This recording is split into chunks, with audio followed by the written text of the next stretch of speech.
al transporte de mercancías. Sí, bueno, recordarás, David, que habíamos hecho un estudio sobre ¿Sí? seguridad en el que le preguntamos a las empresas socias de Coparmex si en el último año habían sido víctimas de un delito. Y una de cada dos empresas nos respondieron que efectivamente en el último año fueron víctimas de un delito. Les preguntamos qué tipo de delito. El primero tiene que ver con robo de mercancía, el segundo con robo de vehículos y el tercero con extorsión, incluyendo el cobro de piso. Entonces hicimos un análisis más a profundidad en esta parte de del robo de mercancías y encontramos en este estudio de la inseguridad en las carreteras y vías férreas, en donde pues hay un impacto importante en las empresas porque han tenido que invertir en dispositivos para prevenir precisamente estos robos, los sistemas de videovigilancia, controles de acceso, blindaje automotriz, monitoreo satelital, que esto va elevando los costos para las empresas y en particular nos interesa la competitividad como país. En sentido, está afectando la competitividad, digamos ya en cuanto al estudio que nos hace el IMCO, el Instituto Mexicano de la Competitividad, resulta que México es el país 37 de 43 evaluados en este índice de competitividad internacional. Entonces, a medida que estos costos de prevención para la seguridad, sobre todo en el transporte carretero, van subiendo, pues también vamos perdiendo competitividad y el riesgo, David, es que pues las empresas que pudieran venir a invertir al país se vayan a invertir a otros países o inclusive las que están invertidas en nuestro país pudieran decidir ya no hacerlo precisamente por este alto costo de la inseguridad. ¿Cuál es la respuesta del gobierno ante estos señalamientos que son fundamentales? Porque al final del día, si alguien tiene un mayor costo de carretera o tiene mayor posibilidad de pérdidas por usar las carreteras o las vías férreas, eh, bien lo decías, va perdiendo competitividad y nos pone en una situación verdaderamente preocupante. Sí, mire, el gobierno federal está consciente de esta problemática. De hecho, la semana pasada, el martes que tuvimos en reunión con el presidente, pues hablamos del problema de la inseguridad.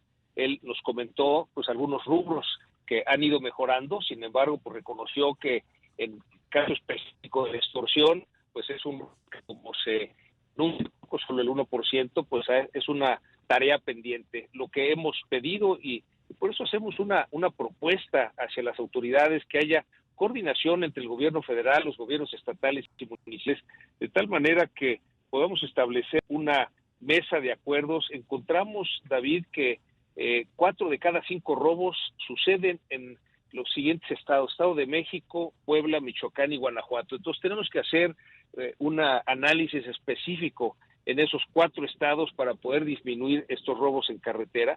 Por otro lado, eh, una de las propuestas es tener esta línea de acción inmediata contra asaltos para que cuando suceda un evento inmediatamente se pueda avisar y con esto hay una reacción inmediata. Desde luego se requiere mucha prevención, campañas para saber por dónde están sucediendo estos robos, evitar esas rutas, evitar los horarios de mayor riesgo.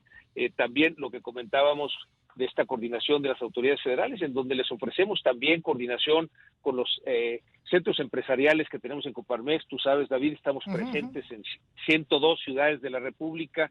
Pues podemos hacer esa coordinación de lo federal con lo local, digamos, con los gobiernos estatales y municipales, y finalmente, pues tener como un sistema de información que nos ayude a medir cómo va esta situación, precisamente por lo que afecta en la competitividad del país, por el aumento, como decíamos, de los costos a las empresas. Pero sabiendo, y como bien lo decías, que en 5 estados se concentra la mayoría, pues no sería más fácil para el gobierno aplicar operativos directos ahí, una mayor presencia, una mayor inteligencia, todo lo que se requiere para garantizar la seguridad del transporte. Sí, de alguna manera este estudio lo que nos revela es precisamente esa estadística que lleva a que haya estos operativos en estados específicos. Sabemos que ha habido algunos de estos operativos específicos en algunos de estos estados y por eso esta mesa de acuerdos entre el sector empresarial y las autoridades para poder ir monitoreando cómo va avanzando esta prevención del delito, estos operativos, qué tan exitosos van siendo, de tal manera que logremos que la mercancía pueda circular por el país sin que los camiones sean víctimas del delito, los choferes, en fin, hay una serie de acciones que van impidiendo que las operaciones de las empresas fluyan como debieran ser. Esto afecta a la productividad de la empresa y de esta manera se afecta a la competitividad del país, David. Oye, déjame llevarte a otro tema. Hoy terminó las mesas, el Parlamento abierto sobre la reforma eléctrica. ¿Tú cómo lo ves? Bueno, por un lado es un muy buen ejercicio, precisamente poner sobre la mesa la discusión en Parlamento abierto. Escuchamos expertos en el tema, académicos, funcionarios públicos, organismos empresariales.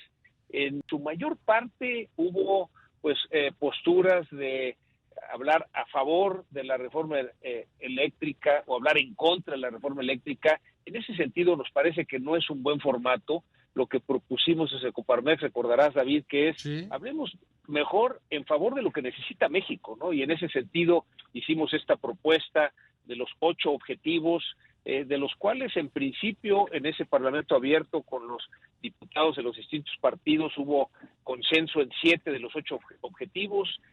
Todavía hace falta el diálogo para lograr que haya consenso también en el 8º objetivo, que consideramos que es fundamental, que es que los órganos autónomos como la CRE, como la CENACE, pues ayuden a fortalecer el sistema eléctrico y que permanezcan como órganos autónomos.